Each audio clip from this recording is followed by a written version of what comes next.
হ্যাঁ বাবা। হ্যাঁ বাবু, কেমন আছিস? এই তো বাবা ভালো, তুমি ভালো আছো? শরীর ভালো, তবে তোকে খুব মনে পড়ছে। ঈদে কি বাড়ি আসবি না? ঈদে বাড়ি আসবো কিনা বলতে পারছি না বাবা। তোমার অ্যাকাউন্টে টাকা পাঠিয়ে দিয়েছি বাবা, আমার প্রমোশন হয়েছে, স্যালারিও বেড়েছে, পুরো 1,00,000। আলহামদুলিল্লাহ। বাবা তুমি তো বলেছিলে পিতৃঋণ কখনো শোধ হয় না। তুমি 26 বছরে আমার পিছনে যত টাকা খরচ করেছো, তুমি কি জানো আগামী 5 বছরে সেই টাকা তোমায় ফিরিয়ে দিতে পারবো। আমার এখন স্যালারি মাসে 1,00,000 টাকা বাবা। ও এই কথা, তাহলে শোন, তোকে একটা গল্প বলি। বলো বাবা।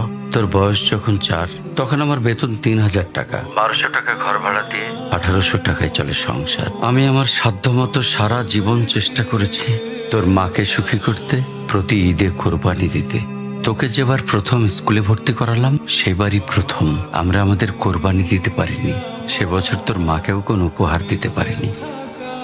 তুই যখন ভার্সিটিতে উঠলি, আমাদের অবস্থা তখন মোটামুটি ভালো, কিন্তু খুব কষ্ট হয়ে গিয়েছিল যখন আমার ট্রান্সফার হয়। রোজ রোজ বাসে চড়ে, পায়ে হেঁটে, ঘামে ভিজে খুব দুর্বিষহ লাগছিল। একদিন শোরুম থেকে একটা বাইক দেখে আসলাম। সে রাতে আমি স্বপ্নেও দেখেছিলাম আমি বাইকে চড়ে অফিসে যাচ্ছি। কিন্তু পরের দিন তুই বায়না ধরলি, জার্নি করতে তোর কষ্ট হয়। তোর কষ্টে আমারও কষ্ট হয় বাবা। আমি বাইকটা তোকে কিনে দিয়েছিলাম। তুই এখন লাখ টাকা বেতন পাচ্ছিস, কিন্তু মনে করে দেখ, আমার সামান্য মাইনে দিয়ে ব্র্যান্ড নিউ মোবাইলে হেডফোন কানে লাগিয়ে সারা রাত গান শুনেছিস, পিকনিক করেছিস, ট্যুর করেছিস। তোর প্রতিটা দিন ছিল স্বপ্নের মতন।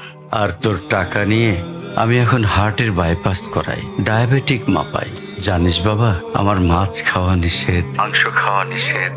কি করে এত টাকা খরচ করি বল? তোর টাকা নিয়ে তাই আমি কল্পনার হাট বসাই। সেই হাটে আমি বাইক চালিয়ে সারা শহর ঘুরে বেড়াই, বন্ধুদের নিয়ে সিনেমা দেখতে যাই, তোর মার হাত ধরে চাঁদনি পশরে সেন্ট মার্টিনের বালুচরে হেঁটে বেড়াই।